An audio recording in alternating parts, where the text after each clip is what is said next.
What's up, y'all? I am Chef Cantu, aka the Poor Gourmand, and today we're going to talk to you about selecting wood for grilling or slow cooking. In particular, mesquite wood. I'll preface this by saying I am not a wood professional. The only thing I know about wood is cutting it up and making good, delicious things come up off of it. We're going to talk specifically about mesquite. I don't know much about the other woods per se, unless it is for cooking, but I'm very, very, very familiar with mesquite. Been grilling with it for over 20 years. And yeah, we're gonna learn how to choose it. All right, so what we have here is a traditional stack of wood. It doesn't matter how big your stack of wood is, the same concepts are going to apply what I'm talking about. Now, we have them stacked from smaller to the larger on the bottom. It just makes sense that way.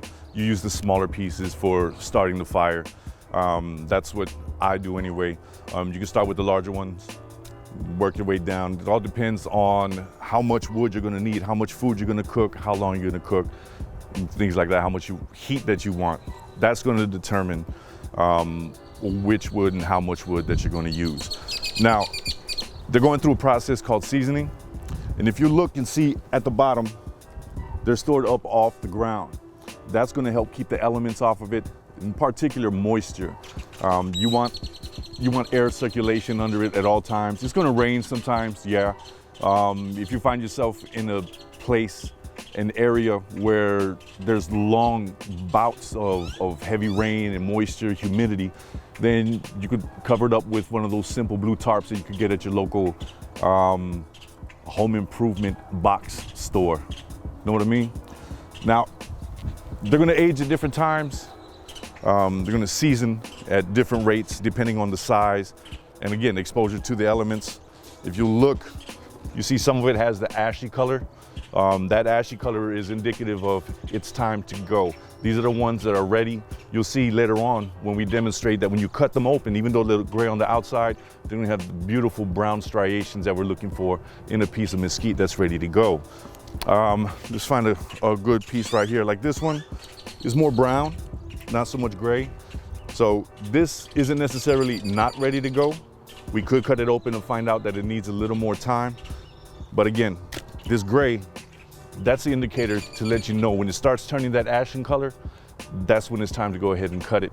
What you don't want is to leave it in this condition for too long, because over time, that same ashen color is going to penetrate, and that means that the wood is out of season. You're not going to be able to use it. It's not going to be ideal for cooking anyway. Okay, so here we are in front of the active stack. This is the stack that we actively draw from when we're grilling currently, like we might do later on today. As you can see, we have it arranged again with the small starter sticks up at the top. As far as visuals concerned that I demonstrated, as far as the color and it being ashen and ready to go, another good tell that the wood is ready to go is that it's going to feel lighter than it looks. It might be kind of a hard concept to understand, but once you get used to seasoning your wood, you're going to pick it up and be like, oh, it's ready to go, because it feels lighter than it should feel, if that makes any sense. So we start the fires with these. And again, you can see all the range of colors we have. We have the more ashen colors to let you know that it's ready to go. And we still have some that are lighter. And just to demonstrate what I was talking to you about earlier, if you look and you see here, you do have the ashen color, but we don't want that to run all the way through. If you look inside, we got the nice, beautiful mesquite brown. This is the intermediate shade. If you look out here, you can see this white striation and a little darker striation, and you will get them to where it's even darker. The idea is that it still be brown inside, even though it's ashen on the outside. It's still good to go. All right, so here we are at the grill. We have our stack ready at the bottom to pull from. Apologize for the dirty grill. Production, heads are gonna roll. Now, what I was talking about earlier with the brown and the white and knowing that it's ready to go, this is the ideal piece of mesquite that you're going to use to grill.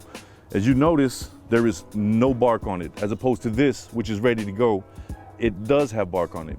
You don't want to cook or smoke with bark.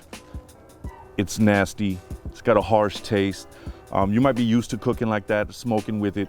That's fine. But if you get the bark off, take the time, do the work, you're gonna find it's a much cleaner and if it makes sense, a healthier smoky taste. This cooking with bark could really mess up the flavors.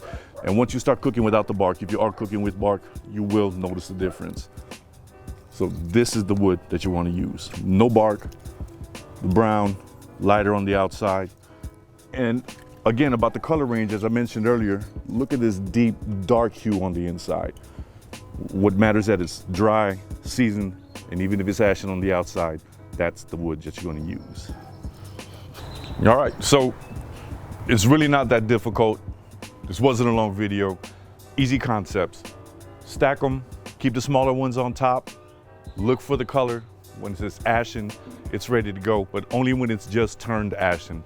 It'll last you a couple of months, but you don't want to have a big old stack like this and keep it ashen, because those are going to get ashen all the way through, and then you have nasty smoke, nasty wood, and then your food's going to be nasty. And we don't want that. Don't come to me with no nasty food, y'all.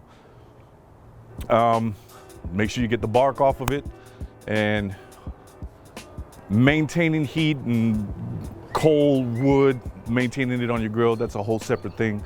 We're just addressing selecting the wood today. So I'd like to thank y'all for your time and your attention. Again, I'm Chef Cantu. I'm the Poor Gourmand. If you're watching this on the channel, please like, subscribe, follow me. There's a whole lot more to come, y'all. Peace.